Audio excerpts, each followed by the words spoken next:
ব্যভিচার আর সুদের কারবার যদি বাড়ে, ওই দুই শ্রেণীর অপরাধীরা গজব টেনে এনে যারা ভালো মানুষ তাদের উপরে গজব আসে। আত-তারগীব ওয়াত-তারহীব কিতাবের নাম ৩ নম্বর খণ্ড ৬৯ নম্বর পৃষ্ঠা।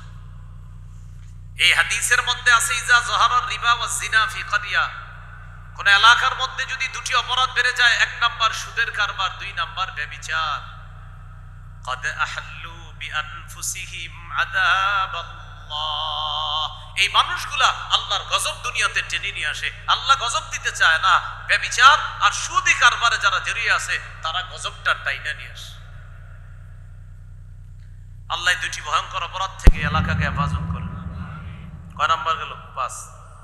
৬ নাম্বার বলেন, যেই এলাকায় সুদের কারবার বাড়ে ওই এলাকায় অর্থনৈতিক দুর্ভিক্ষ দেখা দেয়, ফসলে আগের মতো বরকত হবে না, ঘরের চালে বলেন আগের মতো লাউ সিম হবে না। কি হয় এখন? আগের মতো সিম হয় না, লাউ হয় না, কৃষক আগের মতো ফসল পাচ্ছে না, মাছের খামারে কত কষ্ট করে একটা মানুষ মাছের ফিশারিতে বেচারা লাভ, মাস শেষে লভ্যাংশ যা আশা করে অতটুকু পায় না। জানেন কেন? এই ভালো ভালো মানুষগুলো সুদখোরদের কারণে এই অর্থনৈতিক অভাবে পড়ে। আপনাদের প্রশ্ন, হুজুর তাহলে কি করা? সুদখোরদেরকে এলাকা থেকে বের করে দিবেন নাকি? এদেরকে বাইর করলে তো আরেক এলাকায় গিয়ে ঝামেলা করবে। কি করতে হবে? তাদের পায়ে ধরে বলেন, ভাই সুদের কারবার ছাড়েন, কারণ আপনার কারণে আমরা ভালোরাও বিপদে আছি। তাহলে ৬ নাম্বার, সুদের কারবারের কারণে অর্থনৈতিক গজব দেখা দিবে, আগের মতো আল্লাহ প্রদত্ত নিয়ামত গুলা আপনি পাবেন না। শীতকালের যে ফসল হইতো আগে মানুষের ঘরের আশেপাশে, যে সবজি হইতো, মানুষ ওইগুলা দিয়েই মাশাআল্লাহ ৪-৫ মাস তারা তাদের পরিবারের জীবিকা নির্বাহ করতে পারতো। এখন প্রতিনিয়ত মানুষ সবাই ব্যাগ নিয়ে বাজারে যাইতে হইতেছে, সবার যাইতে হয়। আগের মতো ওই নিয়ামতে আল্লাহ বরকত দিচ্ছেন। মুসনাদে আহমদ হাদিসের কিতাব ১৭৮২২ নম্বর হাদিস। قال رسول الله صلى الله عليه وسلم ما من قرية يظهر فيهم الزنا والربا إلا فشى فيهم الطاعون, যে এলাকার মধ্যে সুদের কারবার বেড়ে যায় ওই এলাকায় দুর্ভিক্ষ দেখা দেয়। অন্য বর্ণনায় ইল্লা উখিজু বিসানা, তাদেরকে দুর্ভিক্ষের গজব দ্বারা পাকড়াও করা হয়, বিভিন্ন অর্থনৈতিক সংকট দেখা দিবে তাদের।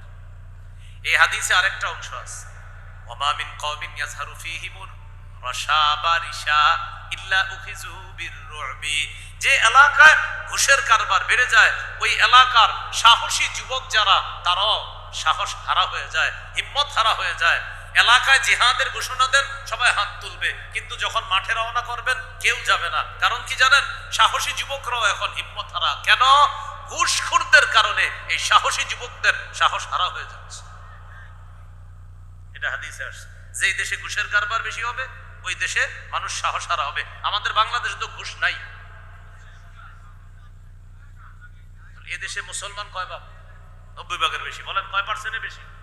এরপরও ইসলাম কেন কায়েম হচ্ছে না? ওই যে আপনার সাহস নাই, হিম্মত নাই। কারণ ঘুষ সুদ এমন ভাবে বাড়ছে। আমাদের দেশে আপনি সুদের বিরুদ্ধে কথা বলবেন, তা আপনার ব্যাপারে বলবে হুজুরে আধুনিকতা বুঝে না। সুদের ওয়াজ করলে বলে হুজুর আধুনিকতা বুঝে না। আধুনিকতা কি জানেন? মানে যেহেতু সবাই সুদ খায় আপনিও সুদ খাইবেন, এটার নাম আধুনিকতা। তাহলে কয় নাম্বার হইল? ৬ নাম্বার। আবার বলছি আমি, ১ নাম্বার, যে ব্যক্তি সুদ খায় আল্লাহর রাসূলের সাথে যুদ্ধ করবে। ২ নাম্বার, যে সুদ খায় কবর থেকে পাগল অবস্থায় উঠবে। ৩ নাম্বার, শ্বাসরুদ্ধ অবস্থায় উঠবে। ৪ নাম্বার, হালাল রিজিক থেকে বঞ্চিত হবে। ৫ নাম্বার, সুদখোরের কারণে এলাকায় আল্লাহ গজব দেয়। ৬ নাম্বার, সুদের কারণে এলাকায় বিভিন্ন নেয়ামতের মধ্যে দুর্ভিক্ষ লাগে, নেয়ামতগুলো আগের মতো বরকত হয় না। ৭ নাম্বার, সুদখোরের পেটে কিয়ামত পর্যন্ত সাপ থাকবে, এই সাপ নিয়ে কিয়ামত পর্যন্ত অপেক্ষা করবে, আর কিয়ামতের মাঠেও তো সাপ থাকবে। ইবনে মাজাহ হাদিসের কিতাব 2272 নম্বর 73 নম্বর হাদিস। এই হাদিসের মধ্যে আছে, قال رسول الله صلى الله عليه وسلم أتيت ليلة أسري بي على قوم بطونهم كالبيوت فيها الحيات ترى من خارج بطونهم।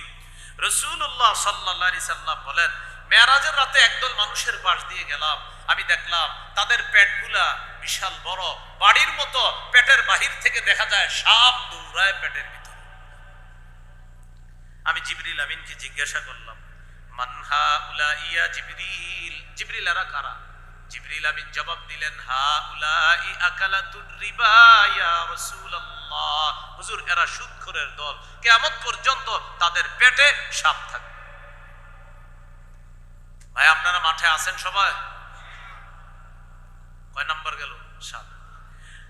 8 নাম্বার, এটা বলার আগে নাউজুবিল্লাহ 3 বার বলেন, আবার বলেন, আবার বলেন। সুদ খাওয়া, আপন মায়ের সাথে ব্যভিচার করা, এটা হলো 8 নাম্বার ভয়াবহ অপরাধ। ইবনে মাজাহ 2274 নম্বর হাদিস, এই হাদিসে আসছে রাসূল সাল্লাল্লাহু আলাইহি সাল্লাম বলেন, আর-রিবা 70 হুবা ওয়া ফি রিওয়ায়া 72 হুবা ওয়া ফি রিওয়ায়া 73 হুবা। সুদের 70, 72, 73টি শাখা। এক বর্ণনায় 70, আরেকটা 72, আরেকটা 73টি শাখা। আইসারুহা আইয়ান কিহার রাজুল উম্মা, সবচেয়ে নিম্ন গুনাহ হলো কোন সন্তান তার আপন মাকে বিয়ে করা, মানে মায়ের সাথে নাউজুবিল্লাহ ব্যভিচার করা। এটা সুদের সর্বনিম্ন অবস্থা।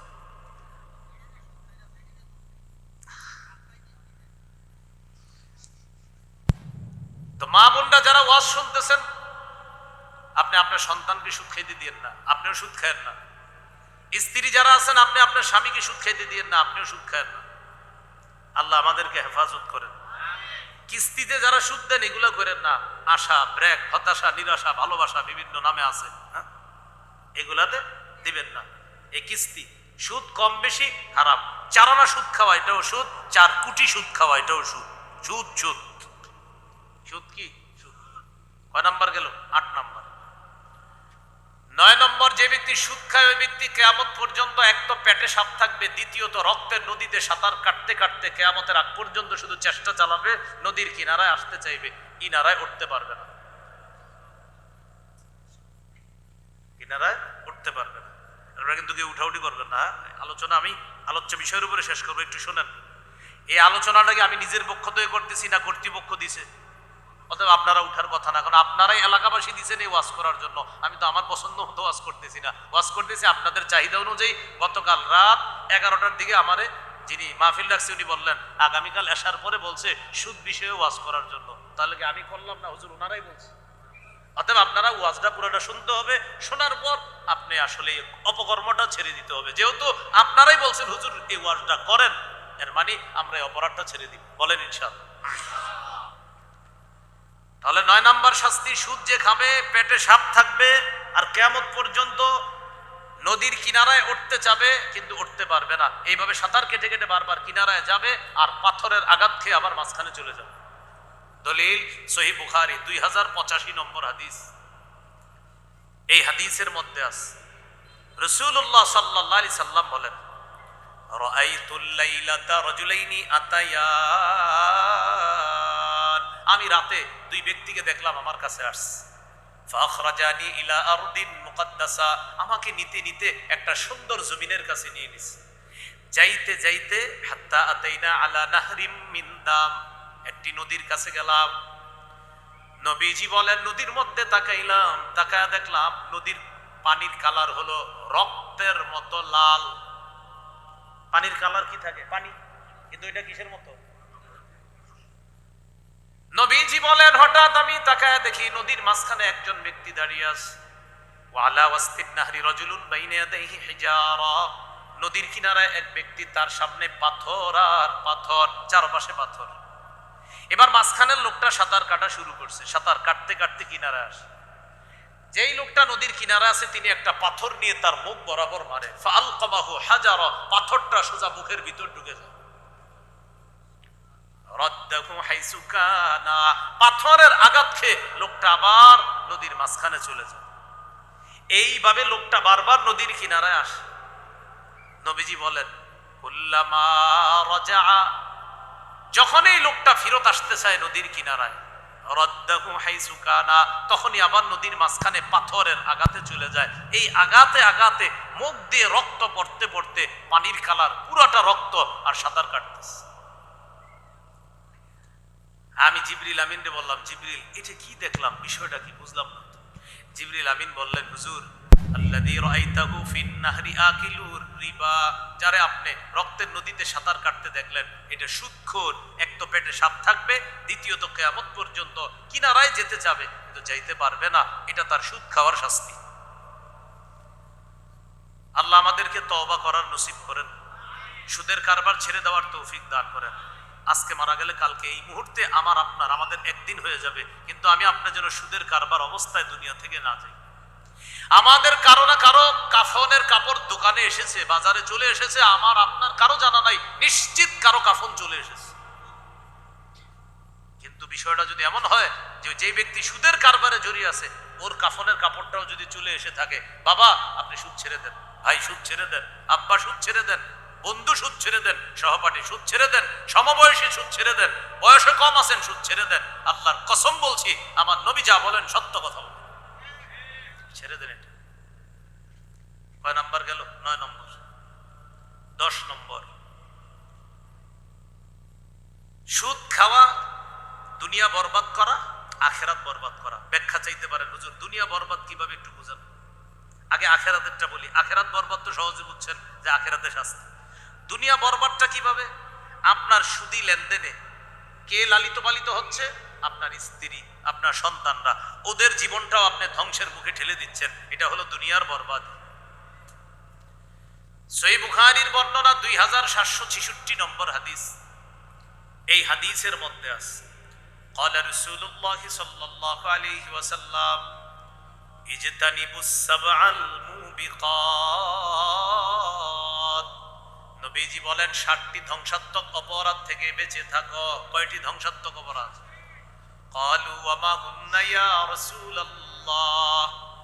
সাহাবীগণ বললেন, হুজুর 7টি ধ্বংসাত্মক অপরাধ কি আপনার কাছে জানতে চাই। নবীজি বললেন, 1 নাম্বার আশিরকু বিল্লাহ, শিরিক করা, আল্লাহর সাথে শিরিক করা। এটা ধ্বংসাত্মক অপরাধ, এটা অমার্জনীয় অপরাধ, এটা ক্ষমার অযোগ্য অপরাধ। আল্লাহ ছাড়া কাউকে সেজদা দেওয়া শিরিক, আল্লাহ ছাড়া কোনো কবরে সেজদা দেওয়া শিরিক, মাজারে সেজদা দেওয়া শিরিক, আল্লাহ ছাড়া কাউকে সেজদা দেওয়া শিরিক, আল্লাহ ছাড়া যে কাউকে সেজদা দেওয়া শিরিক, নবীজিকে সেজদা দেওয়া শিরিক, অলিকে সেজদা দেওয়া শিরিক, নবীর কবরে সেজদা দেওয়া শিরিক, অলির কবরে সেজদা দেওয়া শিরিক। শিরিক এটা অমার্জনীয়। ইন্তেকালের 5 দিন আগে, কয়দিন আগে রাসূল সাল্লাল্লাহু আলাইহি সাল্লাম বলেছেন, সহিহ মুসলিমের 1075 নম্বর হাদিস, নবীজি বলেন, আমার উম্মত শোনো, আমি তোমাদেরকে কঠিনভাবে নিষেধ করে যাচ্ছি, তোমরা শিরিক করবা না। আনহাকুম আনিশ শিরকি, আমি তোমাদেরকে শিরিক থেকে নিষেধ করছি। জানো কি হইছে? অতীতের যুগের মানুষের মধ্যে ভালো মানুষ মারা গেলে তারা তাদের কবরগুলাকে সেজদার স্থান বানাইতো। সাবধান, আমি নবীর কবরকে সেজদার স্থান বানাও না। কথাটা ইন্তেকালের 5 দিন আগে বলছে। আর ইন্তেকালের দিন একটা বলছে, এটা হলো 5 দিন আগে। ইন্তেকালের দিন একটা বলছে, সহিহ বুখারীর বর্ণনা, নবী ইন্তেকালের দিন এইভাবে চেহারা মুবারকের উপর একটা কাপড় দেওয়া। হঠাৎ ইন্তেকাল যখন করবে এর একটু আগে কাপড়টা সরাইছে, সরায় বলতেছে, আমার উম্মত শোনো, ইহুদি খ্রিস্টানরা তাদের নবীদের ওলিদের কবরদেরকে সেজদা, কবরকে সেজদার স্থান বানিয়েছে। সাবধান, তোমরা কিন্তু আমার কবরকে সেজদার স্থান বানাবো না। এইটা বইলে একটু করে দুনিয়া থেকে বিদায় নিয়েছে। শিরিক করতে নবীর নিষেধ। কয় অপরাধ ধ্বংসাত্মক? 7। এই হাদিসে 1 নাম্বার শিরিক করা, 2 নাম্বার ওয়াসসিহরু, জাদু করা। জাদু শত্রুরেও করেন না, আপনার শত্রু যে ওরেও জাদু করেন না। মনে করেন আপনার একজন শত্রু আছে, এখন ওরে আপনি একটা থাপ্পড় দিবেন অথবা জাদু করবেন, দুইটা অপশন আছে। কথার কথা, থাপ্পড় দেওয়া ঠিক না, আপনি থাপ্পড়টাই দিয়ে জাদু করেন না। পরিবারে শেষ করে দিয়েন না। কোনো ঘরে যদি জাদু প্রভাব মনে হয় আপনাদের, ওই ঘরে সূরা বাকারা পড়তে বলেন। মেয়েটার বিয়ে হচ্ছে না, মেয়েটাকে সূরা বাকারা পড়তে বলেন। যে ঘরে জাদুর প্রভাব মনে হচ্ছে ওই ঘরের সব সদস্যদেরকে সূরা বাকারা পড়তে বলেন। হাদিসে আসছে লা তাস্তাতিউল বাতলা, যেই ঘরে সূরা বাকারা তেলাওয়াত হবে জাদুকরেরা যুদ্ধ করতে থাকে আর সূরা বাকারাও তাদের সাথে মোকাবেলা করতে থাকে। সূরা বাকারা জিতে যাবে, জাদুকরেরা হেরে যাবে। তাহলে 1 নাম্বার শিরিক করা, অমার্জনীয় অপরাধ, ধ্বংসাত্মক অপরাধ। 2 নাম্বার সিহর করা, জাদু করা। 3 নাম্বার ওয়াকাতলুন নাফসিল্লাতী হারামাল্লাহু ইল্লা বিল হক, অন্যায় ভাবে কাউকে হত্যা করা। আমাদের বাংলাদেশে হত্যাকাণ্ড তো এখন সহজ বিষয় হয়ে গেছে, একজন হত্যা করে 50 জন ভিডিও করে, 50 জন ভিডিও করে ছাড়ার জন্য। قال رسول الله صلى الله عليه وسلم من قتل عصفورا عبسا عج الى الله يوم القيامه। কোন ব্যক্তি যদি একটা চড়ুই পাখিকে অন্যায়ভাবে হত্যা করে, চড়ুই পাখি ও হত্যাকারীর বিরুদ্ধে কিয়ামতের ময়দানে আল্লাহর কাছে নালিশ করবে, মামলা করবে, আল্লাহ আমাকে এই লোকটা হত্যা করেছে কেন, আমি বিচার চাই। আমারে যদি বিসমিল্লাহ বলে জবাই করে খেয়ে ফেলতো আমার আফসোস ছিল না, কারণ আমি তার জন্য হালাল, কিন্তু আমাকে অনর্থক কেন হত্যা করলো, আমি চড়ুই পাখি আপনার কাছে হত্যাকারীর বিচার চাই। এটা গল্প না, এটা নাসাইর বিশুদ্ধ হাদিস, সনদ সহিহ। তাহলে চড়ুই পাখি হত্যা করলে ছাড়ে না, মানুষ হত্যা করলে কি হবে?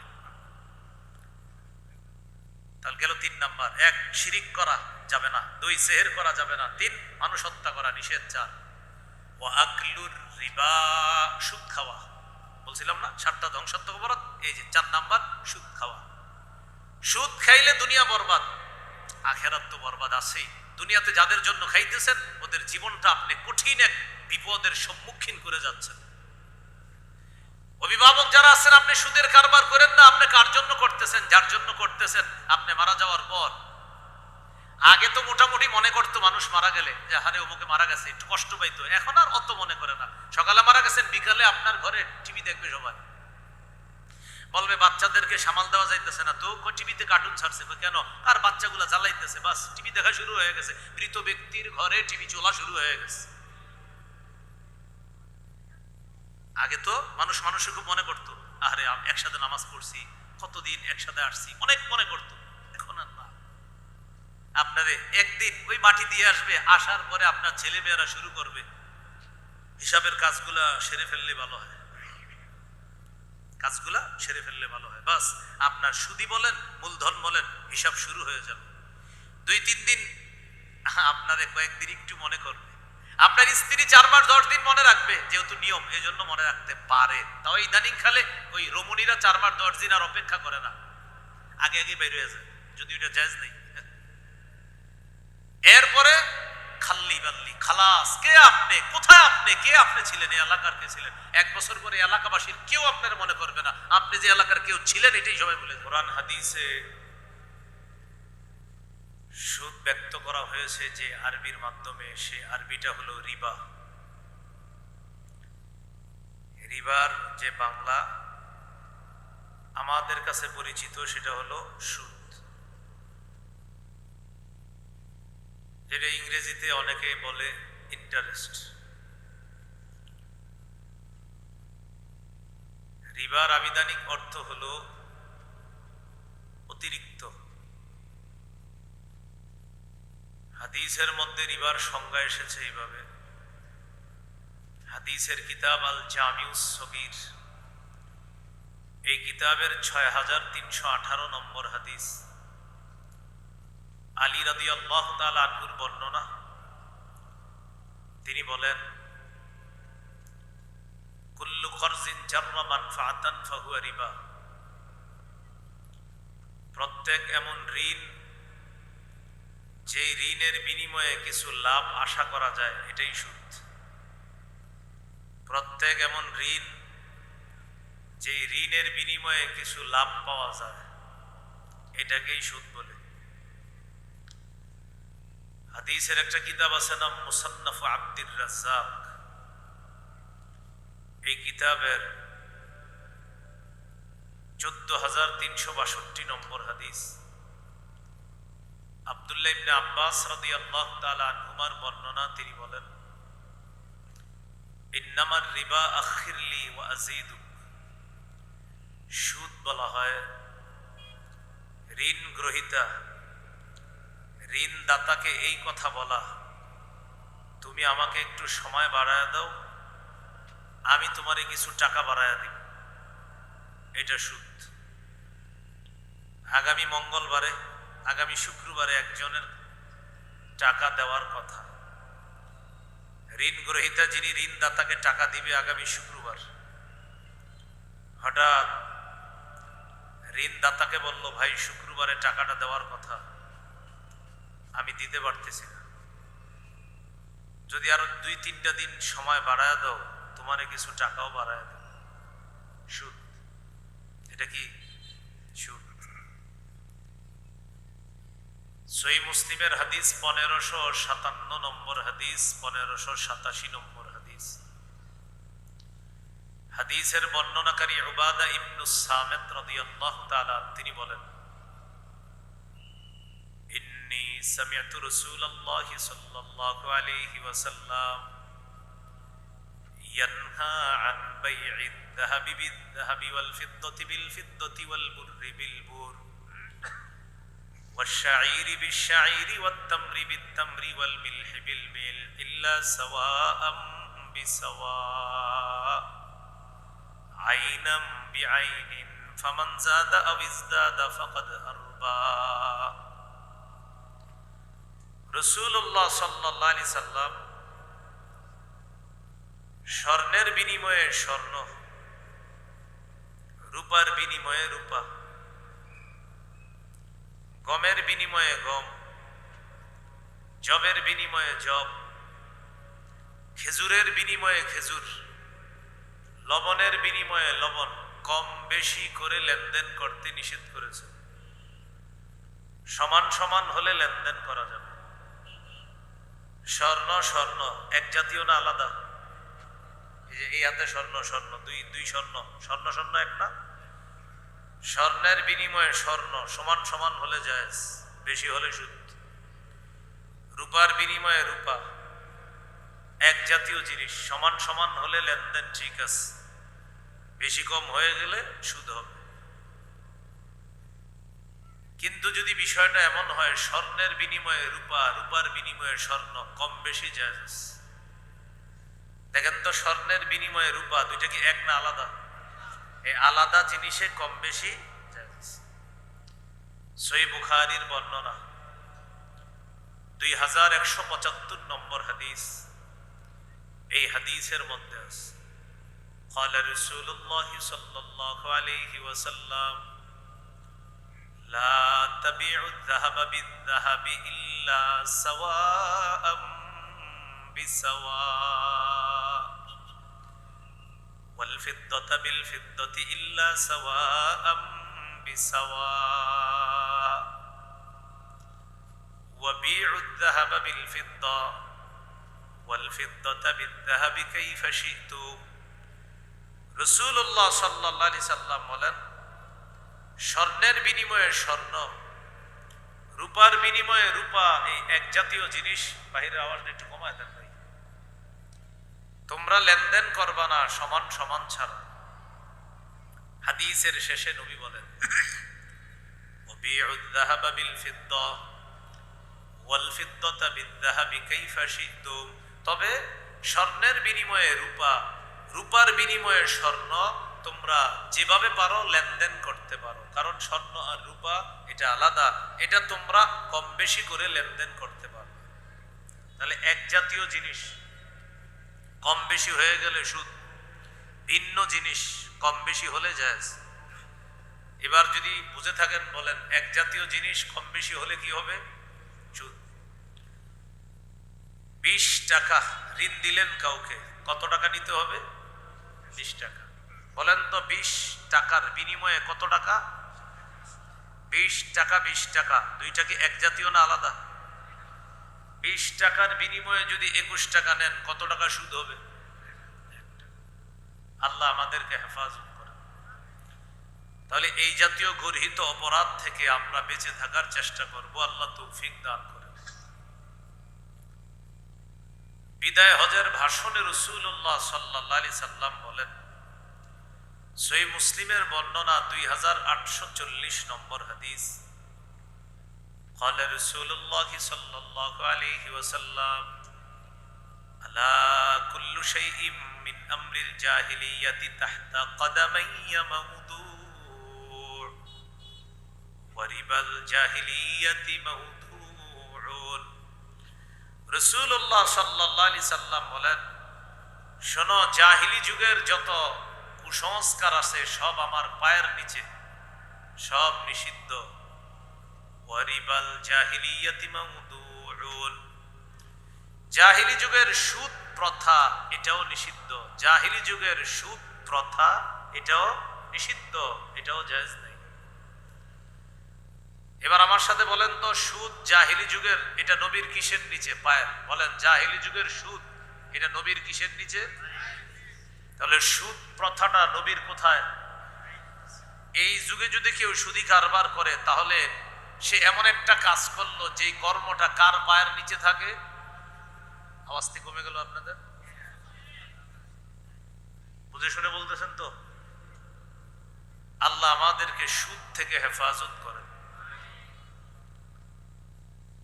সূরা বাকারা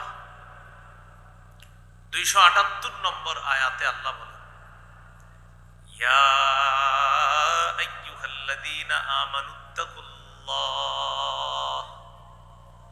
হে ঈমানদারগণ তোমরা আল্লাহকে ভয় করো।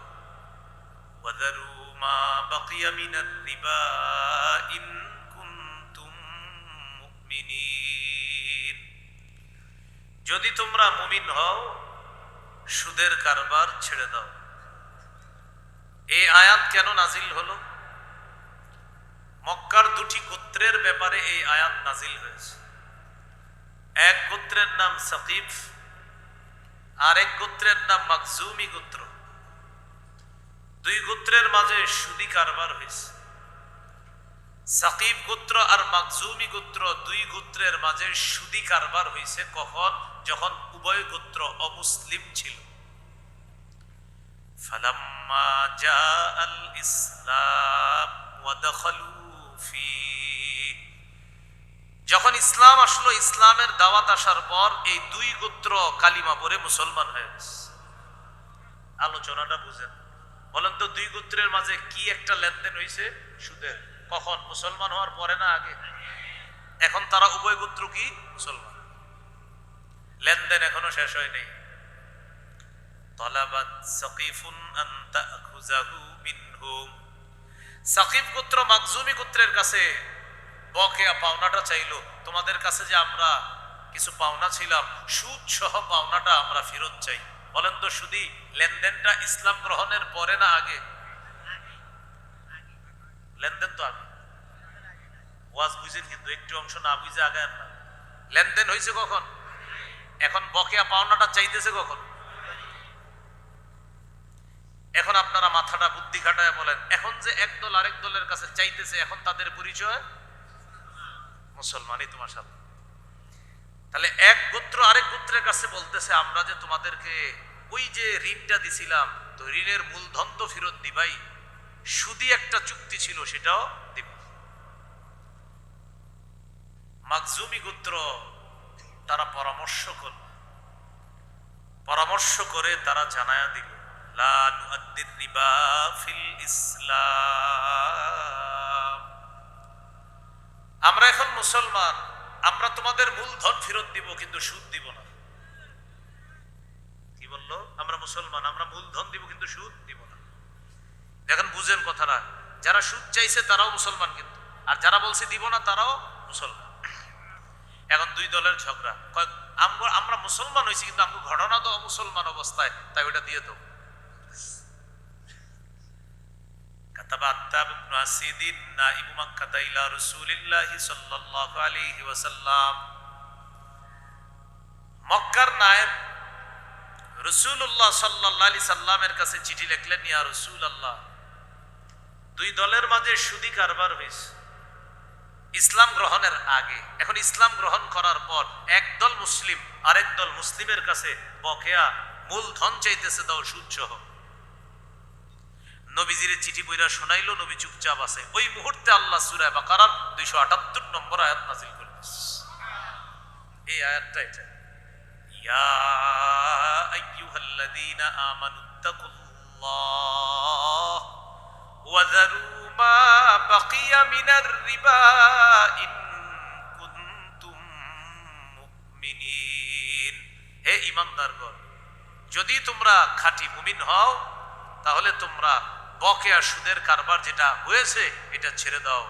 এই যে বকেয়া সুদ সহ যেটা পাও, মূলধনটা নাও কিন্তু সুদের অংশ যেটা বকেয়া এটা ছেড়ে দাও। যদি খাঁটি মুমিন হও, আল্লাহকে ভয় করো আর এটা ছেড়ে দাও। মদিনা থেকে চিঠির জবাব আসলো মক্কায়। আল্লাহ কোরআনের সূরা বাকারা 278 নম্বর আয়াত নাজিল করছে। এই আয়াত মক্কার ওই দুই গোত্ররে পড়ে শোনানো হলো। যারা সুদ চাইলো তাদেরকেও শোনানো হলো, যারা সুদ দিবে না বলছে তাদেরকেও শোনানো হলো। যারা সুদ চেয়েছে তারা বলল, এই মুহূর্তে আমরা তওবা করলাম, জিন্দেগিতে আর কখনো সুদি লেনদেন করব না। এই ছিল ওই যুগের মুসলমান। এই যুগে আপনাদেরকে আজকে যে আমার বিষয়বস্তু দিচ্ছে সুদ সহ ওয়াজ করার, আপনারা সুদের ওয়াজ কি জীবনে কম শুনছেন? কিন্তু ওয়াজ শোনার পর আপনি চিন্তা করেন, একজন মানুষ যদি সুদ ছেড়ে থাকে আলহামদুলিল্লাহ, কিন্তু বিষয়টা যদি এমন হয় যে একজন সুদি কারবারে লেনদেন করে, এই লোকটা এই পর্যন্ত 500 ওয়াজ শুনছে সুদ সম্পর্কে, কিন্তু তিনি এখনো সুদ ছাড়ে নাই, তাহলে বিষয়টা দুঃখজনক। অথচ মাত্র নতুন মুসলমান হয়েছে মানুষগুলা, নতুন মুসলমান হওয়ার পর তখনও বুঝ আসে নাই, তাই চাই বলছিল যে আমাদের বকেয়াটা দিয়ে দাও।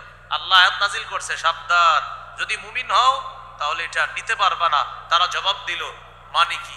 আমরা তো মুমিনই হয়েছি আল্লাহ, এই মুহূর্তে তওবা করলাম, অতীতেরটাও নিব না, ভবিষ্যতে আর সুদি কারবার করব না। কি শিখলাম আয়াত থেকে? আয়াত থেকে এটা শিখলাম যে আমাদের মধ্যে এই জাতীয় অভ্যাস কারো থাকলে সেটা ছেড়ে দেওয়া, আমাদের মধ্যে এই জাতীয় অভ্যাস থাকলে সেটা ছেড়ে দেওয়া। আল্লাহ আমাদেরকে হেফাজত করে। সূরা বাকারার 276 নম্বর আয়াতে আল্লাহ একটা ঘোষণা করছে, ইয়ামহাকুল্লাহুর রিবা ওয়া ইউরবিস সাদাকাত। আল্লাহ সুদকে মিটায়া দেয়, সদকাকে বাড়ায়া দেয়।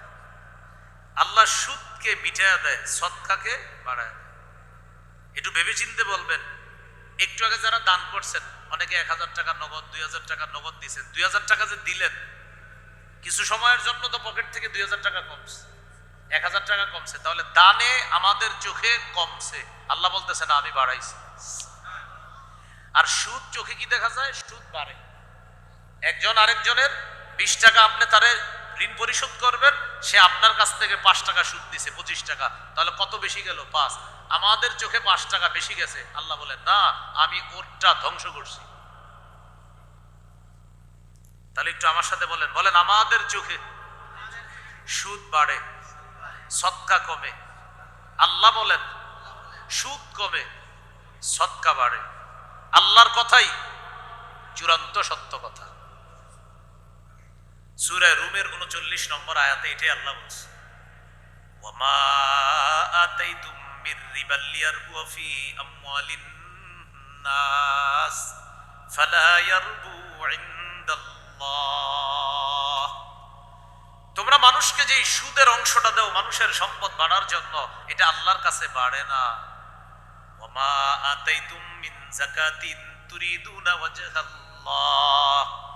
আল্লাহ তাআলা বলেন যে যাকাত তোমরা আল্লাহকে খুশি করার জন্য দাও, ফাউলাইকা হুমুল মুদঈফুন। আল্লাহ তাআলা বলেন যাকাত দাতা যারা, তারা তাদের সম্পদ বহু গুণে বৃদ্ধি করে নেয়, দুনিয়াতেও তাদের সম্পদের মধ্যে বরকত হয়ে যায়, আখিরাতেও তারা নাজাতের ব্যবস্থা হয়ে যায়। দুনিয়াতে যাকাত যারা আদায় করে ওদের সম্পদেও বরকত হয়, আখিরাতে তাদের সওয়াবেও বরকত হয়। দুনিয়াতে সম্পদে বরকত, আখিরাতে সওয়াবে বরকত। সুদ যারা খায় দুনিয়াতে তাদের সম্পদের মধ্যে বেবরকতি আসবে, বলবেন হুজুর আমার জীবনে আসে না, আপনার পরবর্তী প্রজন্ম ভিক্ষা করতে পারে, এমনও হতে পারে। কারণ হাদিসে আসবে, আমি বলবো একটু পরে, যে সুদের শেষ পরিণতি ভিক্ষা করা। সুদের শেষ পরিণতি কি? হ্যাঁ, ভিক্ষা করা, মনে রাখবেন। তাহলে আমাদের চোখে সুদ বাড়ে, আল্লাহ বলে না বাড়ে না। আমাদের চোখে যাকাত কমে, সদকা কমে, আল্লাহ বলে না কমে না, এটাই বাড়ে। আল্লাহ আমাকে আপনাকে বোঝার তৌফিক দান করুন। এগুলো সুদ সম্পর্কে আজকের প্রাথমিক ভূমিকার আলোচনা। এবার আমরা জানবো সুদের ভয়াবহতা। এটা একটু মন দিয়ে শুনেন। সুদের 1 নম্বর ভয়াবহতা, যারা সুদ হারাম এটা জানার পরেও সুদের কারবার না ছাড়ে, তারা যেন আল্লাহ আর নবীর সাথে যুদ্ধের জন্য তৈরি হয়। এটা 1 নম্বর ভয়াবহতা। দলিল সূরা বাকারার 279 নম্বর আয়াতে আল্লাহ বলেন, ফাইল্লাম তাফআলু فأذنوا بحرب من الله ورسوله। সুদ হারাম এটা জানার পরেও যদি তোমরা সুদের কারবার ছেড়ে না দাও, তাহলে আল্লাহ আর তার রাসূলের সাথে যুদ্ধ করার জন্য প্রস্তুত হয়ে যাও।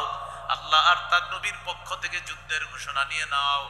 আল্লাহ তাআলা বলেন, সুদ হারাম এটা জানার পরেও যদি সুদের কারবার ছেড়ে না দাও, তাহলে আমি আল্লাহ আর আমার নবীর পক্ষ থেকে যুদ্ধের ঘোষণা নিয়ে নাও। ভাই আপনারা কিভাবে বুঝাই বলেন? বিষয়টা শুধু ওয়াজ শোনার মধ্যে সীমাবদ্ধ রাখেন না, আপনার পায়ে ধরি। আমার আওয়াজ যারা মাইকে শুনছেন বিভিন্ন জায়গায়, যদি আপনারা এই অপরাধের সাথে জড়িয়ে থাকেন, আপনি কথাটা মাথায় নেন যে আল্লাহ আপনারে বলতেছে তুমি আমার সাথে যুদ্ধের ঘোষণা নিয়ে নাও, আমার নবীর পক্ষ থেকে ঘোষণা নাও, তুমি আমার সাথেও যুদ্ধ করবা, আমার নবীর সাথেও যুদ্ধ করবা, যেহেতু তুমি সুদ ছাড়ো না। এটা আল্লাহ বলতেছে। আল্লাহ কত মায়া করে বলতেছে যে তুমি এটা ছাড়ো না, তো আমার সাথে যুদ্ধের প্রস্তুতি নাও, আমার নবীর সাথে যুদ্ধের প্রস্তুতি নাও। শুধু আপনার মাথায় কথাটা দিয়ে গেলাম যে আপনি যদি সুদি কারবার না ছাড়েন, আপনি কেমন যেন প্রতিনিয়ত বুক ফুলায় বলতেছেন আল্লাহর সাথে নবীর সাথে আমি যুদ্ধ করব, তুর্কি এরকম বলতেছেন। এটা হলো 1 নাম্বার ভয়াবহতা। সুদের 2 নাম্বার ভয়াবহতা, যারা সুদি লেনদেন অবস্থায় মারা যায়, আমি দোয়া করি আপনাদের এলাকাবাসীর জন্য, সবার জন্য, যেন খুব দ্রুত তওবা করে সুদি লেনদেন থেকে সবাই ফিরে আসতে পারে।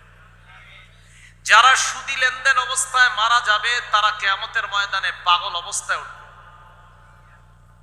কি অবস্থায় উঠবে? 3 পারা 6 নম্বর পৃষ্ঠা সূরা বাকারার 275 নম্বর আয়াতে আল্লাহ বলেন, আল্লাযীনা ইয়াকুলুনা রিবা, যারা সুদ খায়, লা ইয়াকুমুনা ইল্লা কামা ইয়াকুমুল্লাযী ইয়াতাখাব্বাতুহুশ শাইতানু মিনাল মাস, তারা কবর থেকে এমন অবস্থায় উঠবে দেখলে মনে হবে শয়তানের স্পর্শে তারা পাগল হয়ে গেছে, যেন শয়তান তাদেরকে পাগল বানায়া দিছে, এমন পাগল অবস্থায় তারা কবর থেকে উঠবে।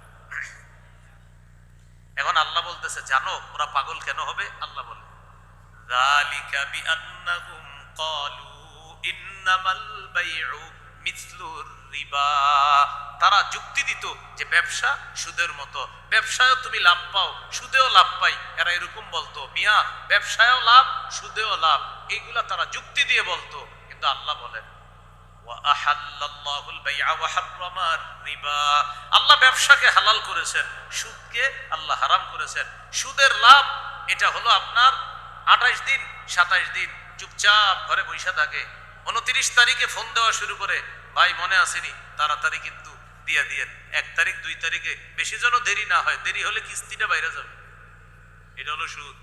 আর যে ব্যবসা করে মাথার ঘাম পায়ে ফেলে, মাস শেষে বিদ্যুৎ বিল দেয়, কর্মচারীর বেতন দেয়, সব কিছু দেওয়ার পর এরপর বেচারার টেনশন, এই মাসে আমি কত লাভ করতে পারলাম। এটা হলো ব্যবসার লভ্যাংশ। আর সুদের লভ্যাংশ পুরা মাস দিব্যি ঘুরে বেড়ায়, টাস খেলে, জুয়া খেলে, ক্যারাম বোর্ড খেলে, হঠাৎ 25 তারিখের পরে গিয়ে দেনাদার যারা তাদেরকে মনে করায় দেয়, ভাই কথা কাজে কিন্তু মিল রেখেন। কাজ কি মানে কাজটা কি? কয় কথা কাজে মিল রেখেন, কাজটা কি? কথা কাজে মানে কাজটা কি? হুজুর বলেন তো কাজটা কি? কথা কাজে কাজটা কি? কি এক কাজ? আবার কি বলে জানেননি? ওইগুলো মানুষে বলা দরকার নেই, আমার আপনার মাঝে থাক। তার মানে যিনি সুদ নিতেছে উনিও বুঝে এটা খারাপ, এই জন্য বলে এটা কাউরে দরকার নাই বলা, আমার আপনার মাঝে থাক। আর আমার আপনার মাঝে একটা বিষয় আছে, আর আমি জানি আপনি আমানতের খেয়ানত করেন না, আল্লাহর রাস্তায় কাউরে বললেন না। সুদ নেয় আবার বলে আমানতের খেয়ানত করেন। কয় নাম্বার গেল? 2 নম্বর। 1 নাম্বার কার সাথে যুদ্ধ? আর রাসূলের সাথে। 2 নাম্বার কবর থেকে পাগল অবস্থায় উঠবে।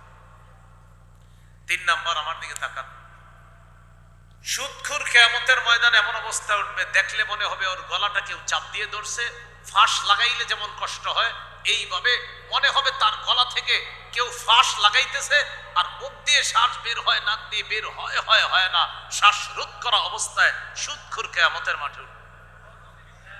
3 নম্বর উমদাতুত তাফসীর 1 নম্বর খণ্ড 330 নম্বর পৃষ্ঠা, আকিলুর রিবা ইউবআসু ইয়াউমাল কিয়ামাতি মাজনুনান ইউখনাক সুদখোর কিয়ামতের ময়দানে এমন অবস্থায় উঠবে, দেখলে মনে হবে পাগল, আর মনে হবে তার গলায় শ্বাসরোধ করে তাকে হত্যা করার চেষ্টা করা হচ্ছে।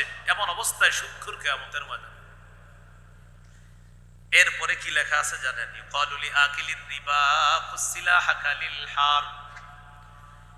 কিয়ামতের ময়দানে সুদখোরকে আল্লাহর পক্ষ থেকে বলা হবে, ও সুদখোর, তুমি তোমার অস্ত্র নাও আমি আল্লাহর সাথে লড়াই করার জন্য।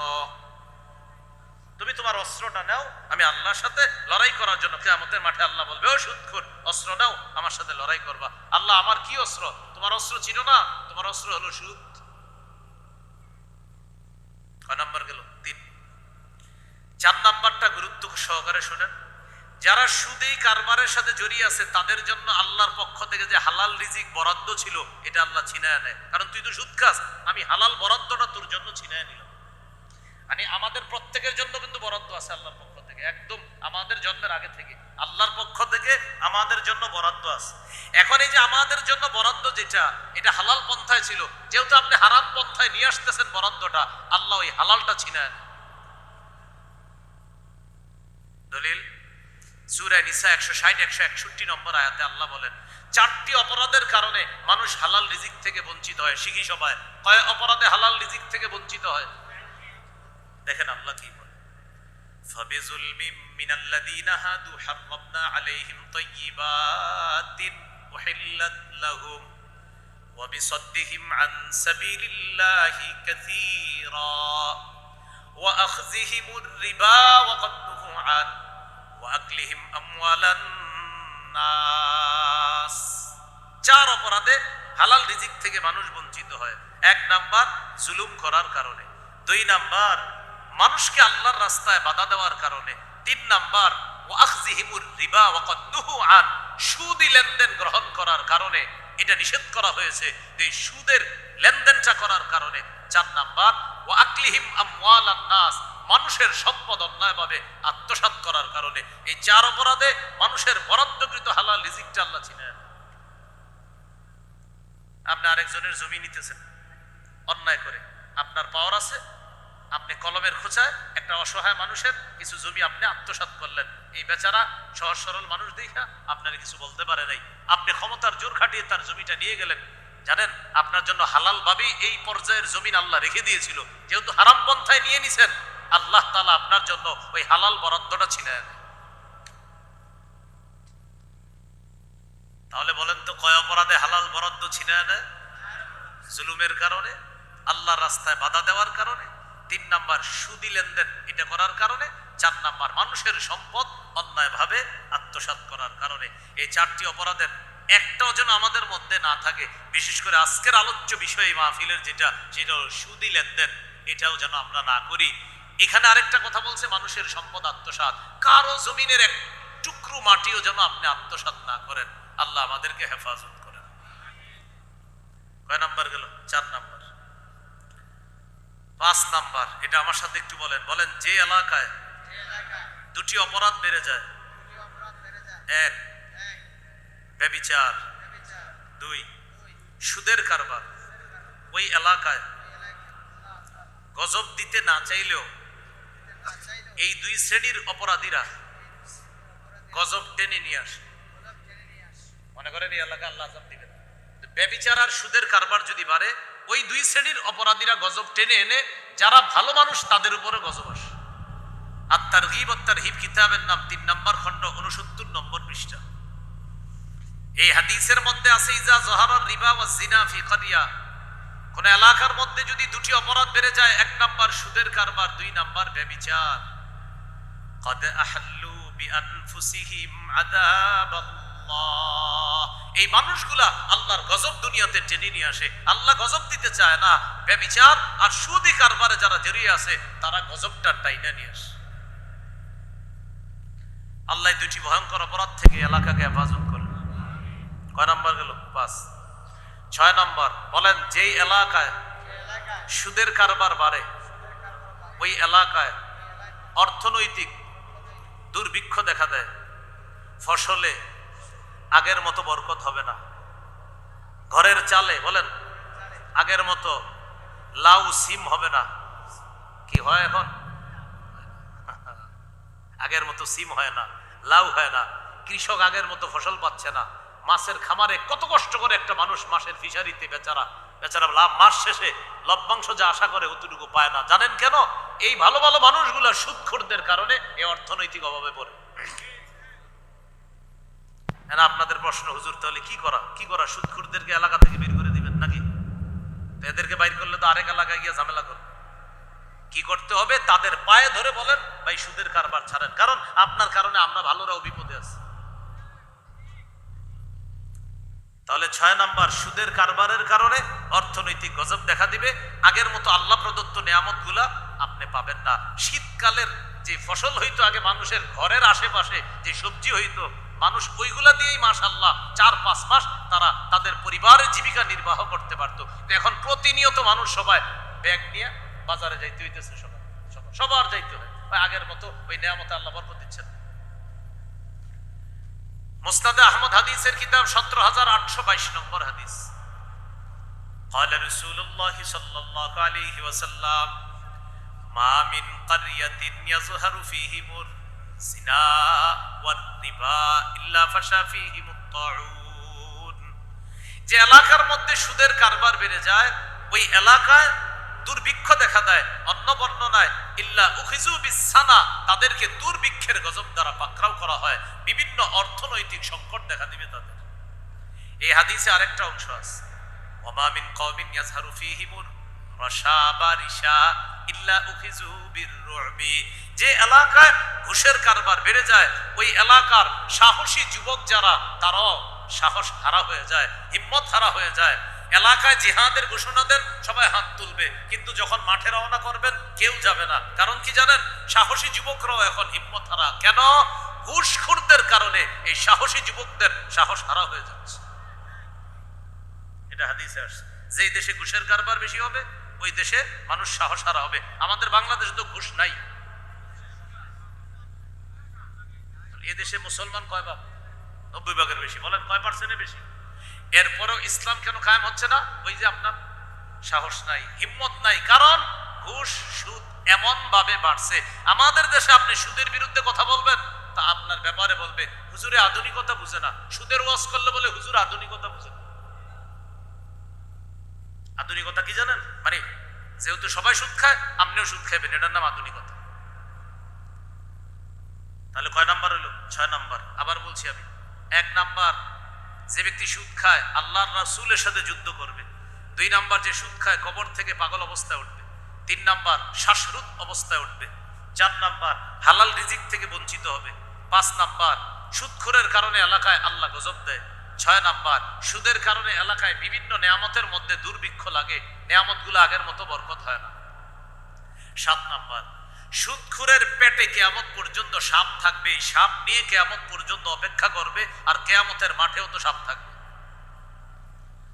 ইবনে মাজাহ হাদিসের কিতাব 2272 নম্বর 73 নম্বর হাদিস। এই হাদিসের মধ্যে আছে, قال رسول الله صلى الله عليه وسلم أتيت ليلة أسري بي على قوم بطونهم كالبيوت فيها الحيات ترى من خارج بطونهم। রাসূলুল্লাহ সাল্লাল্লাহু আলাইহি সাল্লাম বলেন, মেরাজের রাতে একদল মানুষের পাশ দিয়ে গেলাম, আমি দেখলাম তাদের পেটগুলা বিশাল বড়, বাড়ির মতো। পেটের বাহির থেকে দেখা যায় সাপ দৌড়ায় পেটের ভিতরে। আমি জিবরিল আমিনকে জিজ্ঞাসা করলাম, মান হাউলাইয়া জিবরিল, জিবরিল এরা কারা? জিবরিল আমিন জবাব দিলেন, হাউলাই আকালাতুর রিবা ইয়া রাসূলুল্লাহ, হুজুর এরা সুদখোরের দল, কিয়ামত পর্যন্ত তাদের পেটে সাপ থাকবে। ভাই আপনারা মাঠে আছেন সবাই? কয় নাম্বার গেল? 7। 8 নাম্বার, এটা বলার আগে নাউজুবিল্লাহ 3 বার বলেন। আবার বলেন, আবার বলেন। সুদ খাওয়া, আপন মায়ের সাথে ব্যভিচার করা, এটা হলো 8 নাম্বার ভয়াবহ অপরাধ। ইবনে মাজাহ 2274 নম্বর হাদিস। এই হাদিসে আসছে রাসূল সাল্লাল্লাহু আলাইহি সাল্লাম বলেন, আর-রিবা 70 হুবা ওয়া ফি রিওয়ায়া 72 হুবা ওয়া ফি রিওয়ায়া 73 হুবা। সুদের 70, 72, 73টি শাখা। এক বর্ণনায় 70, আরেকটা 72, আরেকটা 73টি শাখা। আইসারুহা আইয়ান কিহার রাজুল উম্মা, সবচেয়ে নিম্ন গুনাহ হলো কোন সন্তান তার আপন মাকে বিয়ে করা, মানে মায়ের সাথে নাউজুবিল্লাহ ব্যভিচার করা। এটা সুদের সর্বনিম্ন অবস্থা।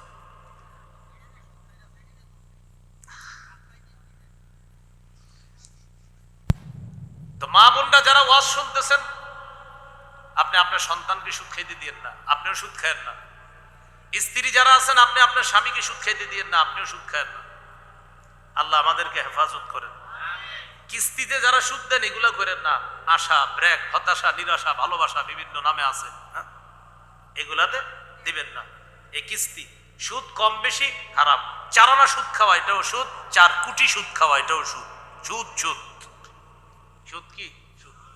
কয় নাম্বার গেল? 8 নাম্বার। 9 নম্বর, যে ব্যক্তি সুদ খায় ওই ব্যক্তি কিয়ামত পর্যন্ত এক তো পেটে সাপ থাকবে, দ্বিতীয়ত রক্তের নদীতে সাঁতার কাটতে কাটতে কিয়ামতের আগ পর্যন্ত শুধু চেষ্টা চালাবে, নদীর কিনারায় আসতে চাইবে, কিনারায় উঠতে পারবে না, কিনারায় উঠতে পারবে না। আপনারা কিন্তু কেউ উঠাউঠি করবেন না। আলোচনা আমি আলোচ্য বিষয়ের উপরে শেষ করবো, একটু শোনেন। এই আলোচনাটাকে আমি নিজের পক্ষ থেকে করতেছি না, কর্তৃপক্ষ দিছে, অতএব আপনারা উঠার কথা না, কারণ আপনারাই এলাকাবাসী দিচ্ছেন এই ওয়াজ করার জন্য। আমি তো আমার পছন্দ মতো ওয়াজ করতেছি না, ওয়াজ করতেছি আপনাদের চাহিদা অনুযায়ী। গতকাল রাত 11টার দিকে আমারে যিনি মাহফিল রাখছে উনি বললেন আগামীকাল এশার পরে বলছে সুদ বিষয়ে ওয়াজ করার জন্য। তাহলে কি আমি করলাম না? হুজুর ওনারাই বলছে। অতএব আপনারা ওয়াজটা পুরোটা শুনতে হবে, শোনার পর আপনি আসলে অপকর্মটা ছেড়ে দিতে হবে। যেহেতু আপনারাই বলছেন হুজুর এই ওয়াজটা করেন, এর মানে আমরা এই অপরাধটা ছেড়ে দিব। বলেন ইনশাআল্লাহ। তাহলে 9 নাম্বার শাস্তি, সুদ যে খাবে পেটে সাপ থাকবে, আর কিয়ামত পর্যন্ত নদীর কিনারায় উঠতে চাবে কিন্তু উঠতে পারবে না। এইভাবে সাঁতার কেটে কেটে বারবার কিনারায় যাবে আর পাথরের আঘাত খেয়ে আবার মাঝখানে চলে যাবে। দলিল সহিহ বুখারী 2085 নম্বর হাদিস। এই হাদিসের মধ্যে আছে রাসূলুল্লাহ সাল্লাল্লাহু আলাইহি সাল্লাম বলেন, রাআইতুল লাইলাতা রাজুলাইনি আতায়া, আমি রাতে 2 ব্যক্তিকে দেখলাম আমার কাছে আসছে। ফাখরাজানি ইলা আরদিন মুকদ্দাসা, আমাকে নিতে নিতে একটা সুন্দর জমিনের কাছে নিয়ে নিছে। যাইতে যাইতে হাত্তা আতাইনা আলা নাহরিম মিন দাম, একটি নদীর কাছে গেলাম।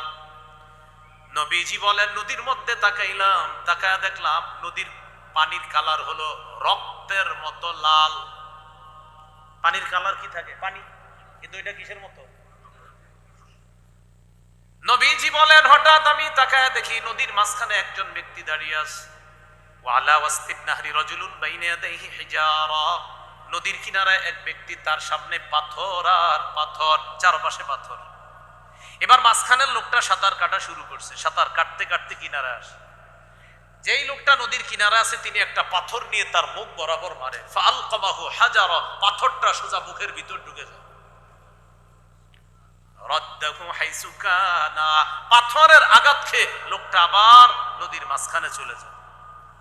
এইভাবে লোকটা বারবার নদীর কিনারায় আসে। নবীজি বলেন কুল্লামা রাজা, যখন এই লোকটা ফেরত আসতে চায় নদীর কিনারায়, রাদ্দাহু হাইসু কানা, তখনই আবার নদীর মাঝখানে পাথরের আঘাতে চলে যায়। এই আঘাতে আঘাতে মুখ দিয়ে রক্ত পড়তে পড়তে পানির কালার পুরাটা রক্ত, আর সাঁতার কাটতেছে। আমি জিবরিল আমিনকে বললাম, জিবরিল এটা কি দেখলাম, বিষয়টা কি বুঝলাম না। জিবরিল আমিন বললেন, হুজুর আল্লাযী রাআইতাহু ফিন নাহরি আকিলুর রিবা, যারে আপনি রক্তের নদীতে সাঁতার কাটতে দেখলেন এটা সুদখোর। এক তো পেটে সাপ থাকবে, দ্বিতীয়ত কিয়ামত পর্যন্ত কিনারায় যেতে যাবে কিন্তু যাইতে পারবে না, এটা তার সুদ খাওয়ার শাস্তি।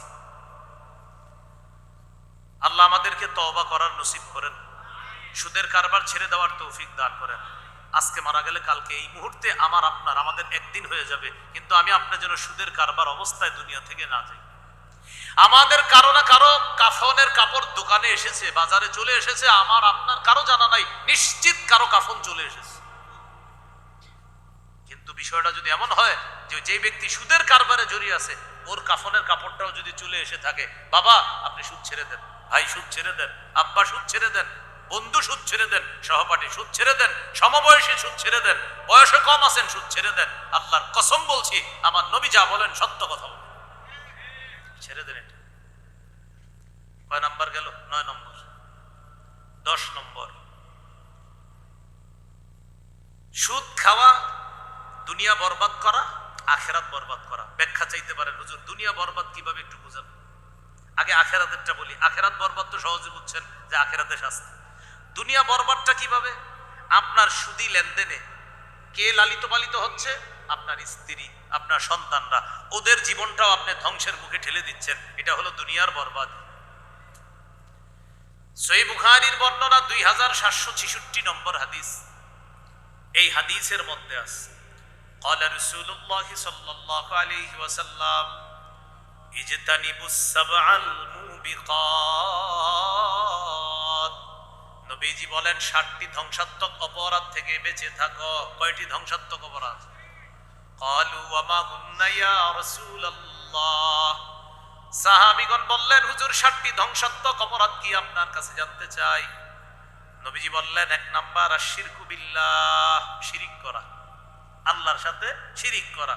এটা ধ্বংসাত্মক অপরাধ, এটা অমার্জনীয় অপরাধ, এটা ক্ষমার অযোগ্য অপরাধ। আল্লাহ ছাড়া কাউকে সেজদা দেওয়া শিরিক, আল্লাহ ছাড়া কোনো কবরে সেজদা দেওয়া শিরিক, মাজারে সেজদা দেওয়া শিরিক, আল্লাহ ছাড়া কাউকে সেজদা দেওয়া শিরিক, আল্লাহ ছাড়া যে কাউকে সেজদা দেওয়া শিরিক, নবীজিকে সেজদা দেওয়া শিরিক, ওলিকে সেজদা দেওয়া শিরিক, নবীর কবরে সেজদা দেওয়া শিরিক, ওলির কবরে সেজদা দেওয়া শিরিক। শিরিক এটা অমার্জনীয় অপরাধ। ইন্তেকালের 5 দিন আগে, কয়দিন আগে রাসূল সাল্লাল্লাহু আলাইহি সাল্লাম বলেছেন, সহিহ মুসলিমের 1075 নম্বর হাদিস, নবীজি বলেন, আমার উম্মত শোনো, আমি তোমাদেরকে কঠিনভাবে নিষেধ করে যাচ্ছি, তোমরা শিরিক করবা না। আনহাকুম আনিশ শিরকি, আমি তোমাদেরকে শিরিক থেকে নিষেধ করছি। জানো কি হইছে? অতীতের যুগের মানুষের মধ্যে ভালো মানুষ মারা গেলে তারা তাদের কবরগুলোকে সেজদার স্থান বানাইতো। সাবধান, আমি নবীর কবরকে সেজদার স্থান বানাও না। কথাটা ইন্তেকালের 5 দিন আগে বলছে। আর ইন্তেকালের দিন একটা বলছে, এটা হলো 5 দিন আগে। ইন্তেকালের দিন একটা বলছে, সহিহ বুখারীর বর্ণনা। নবী ইন্তেকালের দিন এইভাবে চেহারা মুবারকের উপর একটা কাপড় দেওয়া। হঠাৎ ইন্তেকাল যখন করবে এর একটু আগে কাপড়টা সরাইছে, সরায় বলতেছে, আমার উম্মত শোনো, ইহুদি খ্রিস্টানরা তাদের নবীদের ওলিদের কবরদেরকে সেজদা, কবরকে সেজদার স্থান বানিয়েছে। সাবধান, তোমরা কিন্তু আমার কবরকে সেজদার স্থান বানাবো না। এইটা বইলে একটু পরে দুনিয়া থেকে বিদায় নিয়েছে। শিরিক করতে নবীর নিষেধ। কয় অপরাধ ধ্বংসাত্মক? 7 এই হাদিসে। 1 নাম্বার শিরিক করা, 2 নাম্বার ওয়াসসিহরু, জাদু করা। জাদু শত্রুরেও করেন না। আপনার শত্রু যে, ওরেও জাদু করেন না। মনে করেন আপনার একজন শত্রু আছে, এখন ওরে আপনি একটা থাপ্পড় দিবেন অথবা জাদু করবেন, দুইটা অপশন আছে। কথার কথা, থাপ্পড় দেওয়া ঠিক না, আপনি থাপ্পড়টাই দিয়ে জাদু করেন না। পরিবারের শেষ করে দিয়েন না। কোনো পরিবার, কোনো ঘরে যদি জাদু প্রভাব মনে হয় আপনাদের, ওই ঘরে সূরা বাকারা পড়তে বলেন। মেয়েটার বিয়ে হচ্ছে না, মেয়েটাকে সূরা বাকারা পড়তে বলেন। যে ঘরে জাদুর প্রভাব মনে হচ্ছে, ওই ঘরের সব সদস্যদেরকে সূরা বাকারা পড়তে বলেন। হাদিসে আসছে লা তাস্তাতিউহাল বাতলা, যেই ঘরে সূরা বাকারা তেলাওয়াত হবে, জাদুকরেরা যুদ্ধ করতে থাকে আর সূরা বাকারাও তাদের সাথে মোকাবেলা করতে থাকে। সূরা বাকারা জিতে যাবে, জাদুকরেরা হেরে যাবে। তাহলে 1 নাম্বার শিরিক করা, অমার্জনীয় অপরাধ, ধ্বংসাত্মক অপরাধ। 2 নাম্বার সিহর করা, জাদু করা। 3 নাম্বার ওয়াকাতলুন নাফসিল্লাতী হারামাল্লাহু ইল্লা বিল হক, অন্যায়ভাবে কাউকে হত্যা করা। আমাদের বাংলাদেশে হত্যাকাণ্ড তো এখন সহজ বিষয় হয়ে গেছে। একজন হত্যা করে 50 জন ভিডিও করে, 50 জন ভিডিও করে ছাড়ার জন্য। قال رسول الله صلى الله عليه وسلم من قتل عصفورا عبسا عج الى الله يوم القيامه। কোন ব্যক্তি যদি একটা চড়ুই পাখিকে অন্যায়ভাবে হত্যা করে, চড়ুই পাখি ও হত্যাকারীর বিরুদ্ধে কিয়ামতের ময়দানে আল্লাহর কাছে নালিশ করবে, মামলা করবে, আল্লাহ আমাকে এই লোকটা হত্যা করেছে কেন, আমি বিচার চাই। আমারে যদি বিসমিল্লাহ বলে জবাই করে খেয়ে ফেলতো, আমার আফসোস ছিল না, কারণ আমি তার জন্য হালাল। কিন্তু আমাকে অনর্থক কেন হত্যা করলো, আমি চড়ুই পাখি আপনার কাছে হত্যাকারীর বিচার চাই। এটা গল্প না, এটা নাসাইর বিশুদ্ধ হাদিস, সনদ সহিহ। তাহলে চড়ুই পাখি হত্যা করলে ছাড়ে না, মানুষ হত্যা করলে কি হবে? তাহলে গেল 3 নাম্বার। 1 শিরিক করা যাবে না, 2 সিহর করা যাবে না, 3 মানুষ হত্যা করা নিষেধ। 4 ওয়া আকলুর রিবা, সুদ খাওয়া। বলছিলাম না 7টা ধ্বংসাত্মক অপরাধ, এই যে 4 নাম্বার সুদ খাওয়া। সুদ খাইলে দুনিয়া বরবাদ, আখেরাত তো বরবাদ আছেই। দুনিয়াতে যাদের জন্য খাইতেছেন ওদের জীবনটা আপনি কঠিন এক বিপদের সম্মুখীন করে যাচ্ছেন। অভিভাবক যারা আছেন, আপনি সুদের কারবার করেন না, আপনি কার জন্য করতেছেন? যার জন্য করতেছেন আপনি মারা যাওয়ার পর। আগে তো মোটামুটি মনে করতো মানুষ মারা গেলে যে হারে অমুকে মারা গেছে, একটু কষ্ট পাইতো, এখন আর অত মনে করে না। সকালে মারা গেছেন, বিকালে আপনার ঘরে টিভি দেখবে সবাই, বলবে বাচ্চাদেরকে সামাল দেওয়া যাইতেছে না তো, টিভিতে কার্টুন ছাড়ছে। কেন? আর বাচ্চাগুলা জ্বালাইতেছে, বাস টিভি দেখা শুরু হয়ে গেছে, মৃত ব্যক্তির ঘরে টিভি চলা শুরু হয়ে গেছে। আগে তো মানুষ মানুষের খুব মনে করতো, আরে একসাথে নামাজ পড়ছি, কতদিন একসাথে আসছি, অনেক মনে করতো। এখন আর না। আপনারে একদিন ওই মাটি দিয়ে আসবে, আসার পরে আপনার ছেলে মেয়েরা শুরু করবে হিসাবের কাজগুলা সেরে ফেললে ভালো হয়, কাজগুলা সেরে ফেললে ভালো হয়। বাস আপনার সুদি বলেন মূলধন বলেন হিসাব শুরু হয়ে যাবে। 2-3 দিন আপনারে কয়েকদিন একটু মনে করবে। আপনার স্ত্রী 4 মাস 10 দিন মনে রাখবে, যেহেতু নিয়ম এই জন্য মনে রাখতে পারে। তাও ইদানিং খালে ওই রমণীরা 4 মাস 10 দিন আর অপেক্ষা করে না, আগে আগে বের হয়ে যায়, যদি এটা জায়েজ নেই। এরপরে খাল্লি বাল্লি খালাস, কে আপনি, কোথায় আপনি, কে আপনি ছিলেন, এই এলাকার কে ছিলেন। 1 বছর পরে এলাকাবাসীর কেউ আপনার মনে করবে না, আপনি যে এলাকার কেউ ছিলেন এটাই সবাই ভুলে যাবে। আমি আমারও বলছি, আমি মারা যাওয়ার পরে ঠিকই অবস্থা, কেউ মনে রাখবে না, কেউ কাউকে মনে রাখবে না। আপনার কবরে আমি যাব না, আপনারটাতে আমি যাব না, আর আমারটাতে আপনি যাবেন না, এটাই চূড়ান্ত সত্য কথা। সুদ খান তাও মরতে হবে, সুদ খান না তাও মরতে হবে, কিন্তু আপনি দুনিয়াতে কি করে গেলেন বিষয়টা। তাহলে 4 নাম্বার আকলুর রিবা, সুদ খাওয়া, এটা করেন না। 5 নাম্বার ওয়া আকলু মালিল ইয়াতীম, এতিমের সম্পদ অন্যায়ভাবে ভক্ষণ করা। এটাও আমাদের সমাজে আছে। ভাই মারা গেছে, ভাতিজা ভাতিজি আছে কয়েকজন, কলমের খোঁচায় কেমনে জানি বুদ্ধি খাটায় ভাতিজা ভাতিজির সম্পদগুলা আত্মসাৎ করে ফেলে। কিছু আত্মসাৎ করে, আবার কিছু রেখে দেয় যেন এলাকাবাসী বুঝতে না পারে।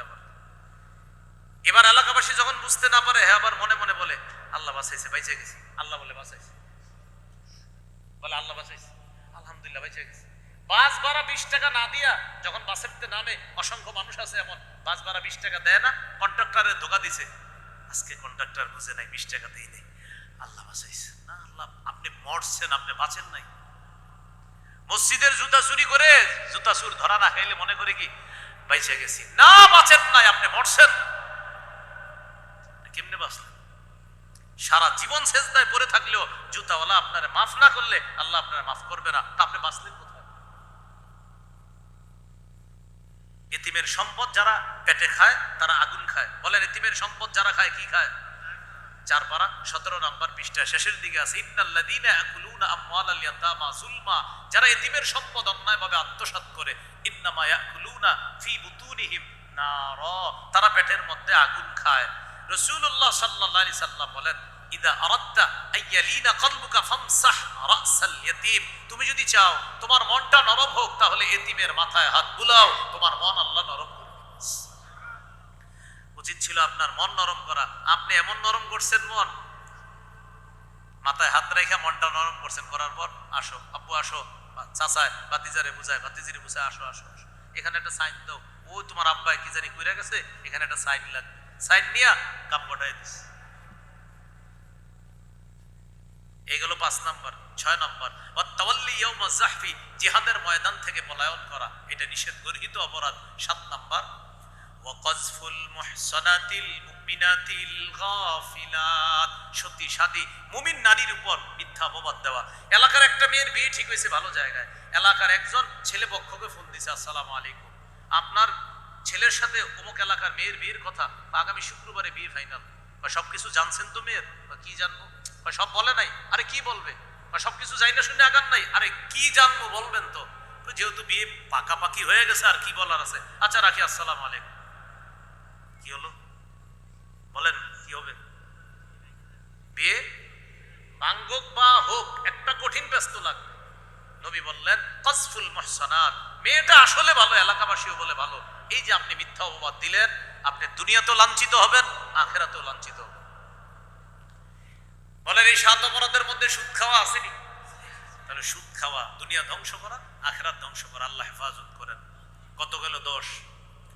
11 নাম্বার, যেই ব্যক্তি সুদ খায়, সুদ ছাড়ার আগ পর্যন্ত 24 ঘন্টা তার উপর আল্লাহ রসুলের অভিশাপ চলতে থাকে। নাউজুবিল্লাহ, সবাই পড়েন। আপনি শুধু পড়ছেন আর কয়েকজন পড়ছে, অন্যরা কেন বললো না আমি বুঝলাম। খেয়াল করেন নাই না? আপনি বুঝেন না কি লেগে পড়েন? আমি বলছি না আপনাদের এখানে কেউ সুদি কারবারে আছেন, কিন্তু নাউজুবিল্লাহটা কয়েকজন ছাড়া বাকিরা কেন বললেন না আল্লাহ জানে। আচ্ছা, নাসাই শরীফের হাদিস 5103 নম্বর হাদিস, আলী রাদিয়াল্লাহু তাআলা আনহু বলেন, আন্না রাসূলুল্লাহ সাল্লাল্লাহু আলাইহি সাল্লাম লানা আকিলা রিবা ওয়া মুকিলা ওয়া কাতিবা ওয়া শাহিদা। যে সুদ খায়, যে সুদ দেয়, যে সুদের কারবার লেখে, যে সুদের কারবার লেখে, 2-3 বার বলেন এটা, যে সুদের কারবার। আবার বলেন, আবার বলেন। 4 নাম্বার, যে সুদের সাক্ষী দেয়। 4 শ্রেণীর উপর আল্লাহ রাসূলের অভিশাপ চলতে থাকে। তাহলে লেখে লেখে বারবার কেন বুঝাইলাম? ছাত্ররা যারা অ্যাকাউন্টস নিয়ে পড়াশোনা করতেছেন, পড়াশোনা ভালোভাবে বুঝে শুনে করেন, ভবিষ্যতে কি করতে চান।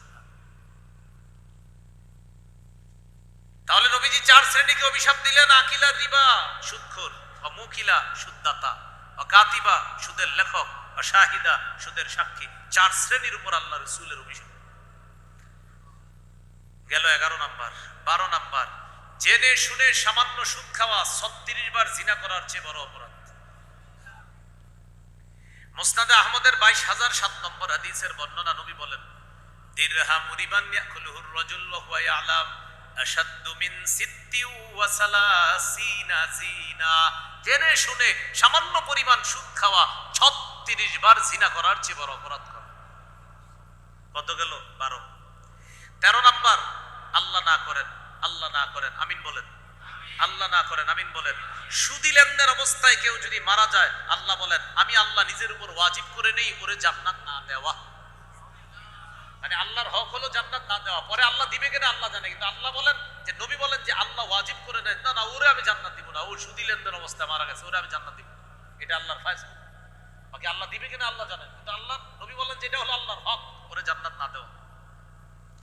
আল মুস্তাদরাক লিল হাকিম হাদিসের কিতাব 2260 নম্বর হাদিস। এই হাদিসে আছে, আরবাউন হাক্কুন আলাল্লাহ আল্লা ইউদখিলাহুমুল জান্নাহ ওয়া লা ইউযীকাহুম নাঈমাহা। 4 শ্রেণীকে জান্নাত না দেওয়া আল্লাহর হক।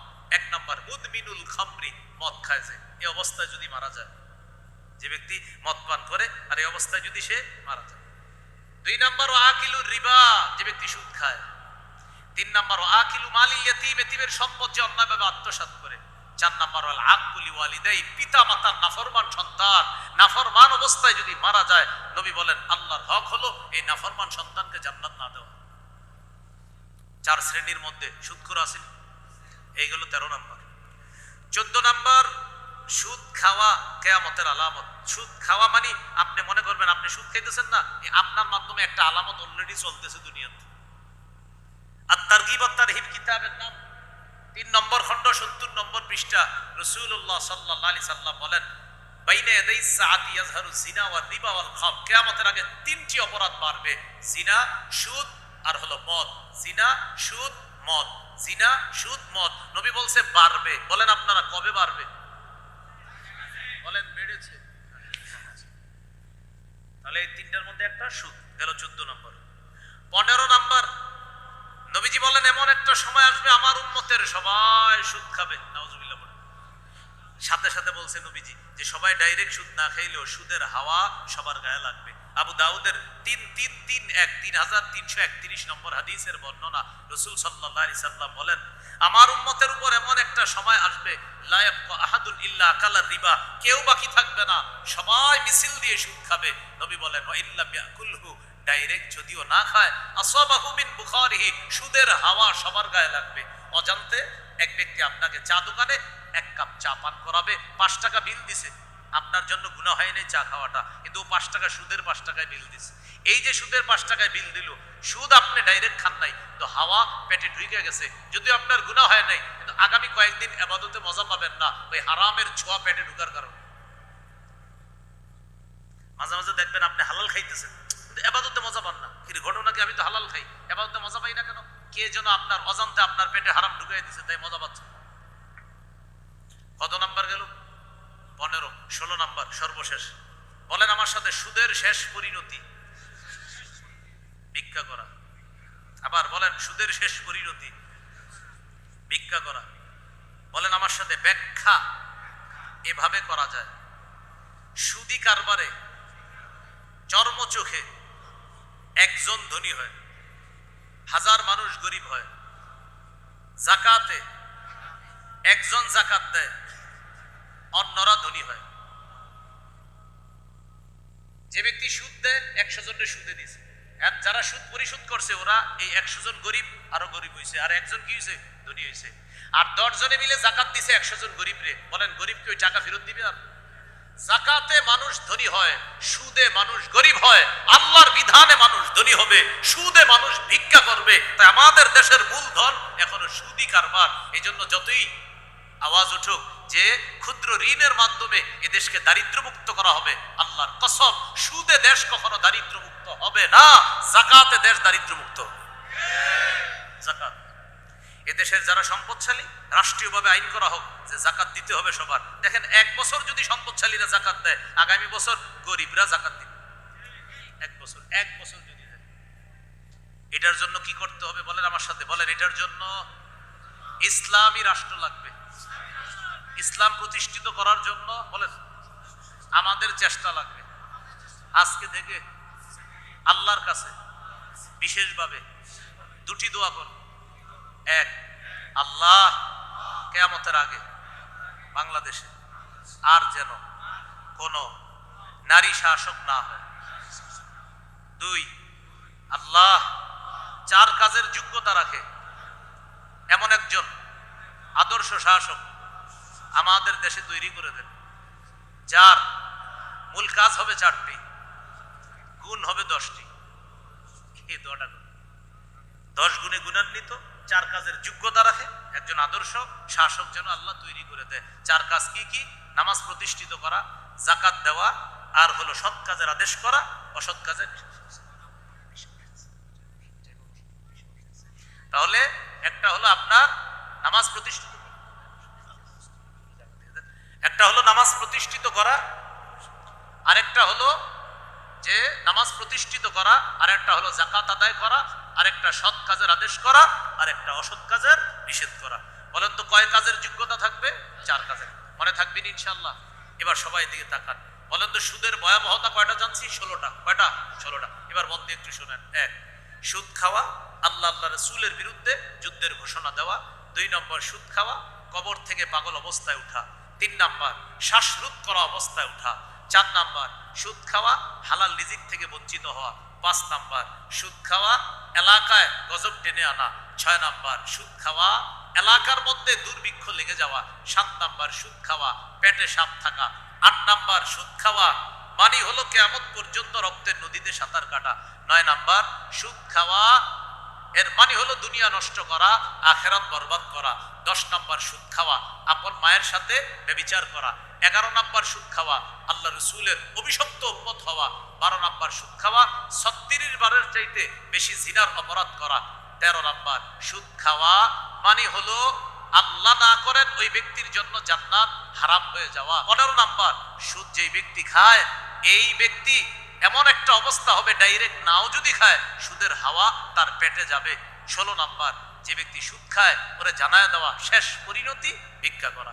আল্লাহ আমাদের সকলকে কথাগুলো মনে রেখে এই আলোচ্য বিষয়টা মনে রেখে আমল করার